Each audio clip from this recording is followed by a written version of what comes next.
Bismillahir Rahmanir Rahim. In the holy city of Karbala, more than 200 years ago, there was a great religious seminary, full of life, filled with knowledge and scholars. Students came to it from every direction, carrying in their hearts a love for learning and in their hands notebooks full of questions and hopes. The seminary was adjacent to the shrine of Imam al-Hussein, peace be upon him. Whenever the students became tired from studying, they would go to his blessed shrine, greet him, and draw new strength and renewed spirit from his light. At the forefront of its scholars was a great man called al-Wahid al-Bahbahani, who came from Isfahan to live in this blessed city. People called him al-Wahid, the unique one, because he was truly unmatched in his knowledge and piety, like a lamp whose light never goes out in the darkness of ignorance. The Shaykh taught morning and evening without weariness.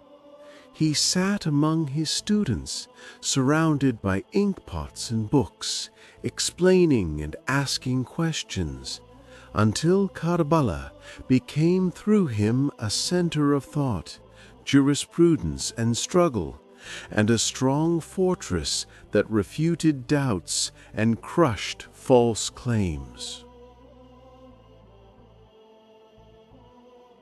As he grew older, he sometimes thought of leaving to rest from the fatigue of long years.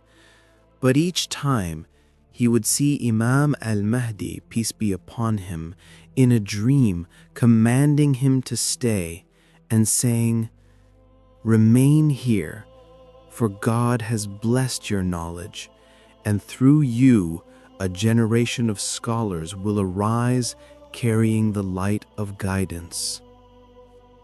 So al-Wahid stayed with full tranquility, his heart filled with peace, and his energy in teaching increased, as if his soul drew endless determination from the unseen.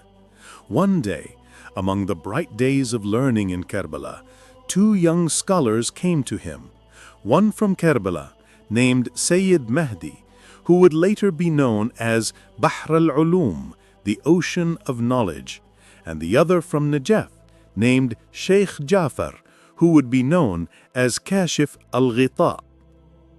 They sat before the Shaykh, studying with seriousness and sincerity.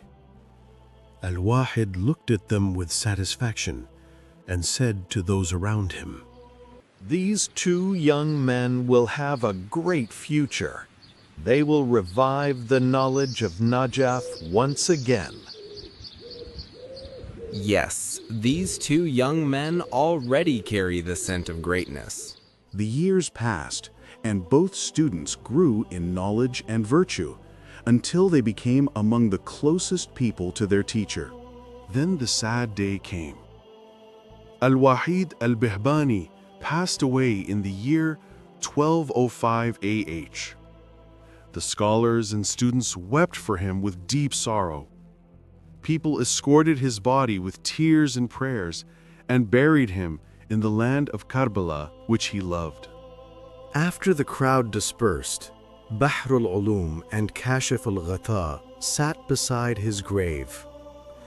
Sayyid Mahdi said with a sorrowful voice, "Our teacher is gone, as if Karbala has become darker after losing him." Shaykh Jafar replied firmly, "But he is not left completely. His knowledge remains within us, and it is our duty to carry the trust he left for us." After a few days, Sayyid Mahdi said, "Let us return to Najaf al-Ashraf, near Imam Ali, peace be upon him, the gate of the city of knowledge, to continue teaching and studying there." Shaykh Jafar smiled confidently and said, "Yes, there we will restore the glory of the seminary and build a new era of knowledge and striving." Then, with peaceful hearts, they set out toward Najaf al-Ashraf. And from there, generations of scholars and strivers arose, and the blessings of those three, al-Wahid al-Bahbahani, Bahr al-Uloom, and Kashif al-Ghita, continue to illuminate the sky of Najaf and the Islamic world to this very day.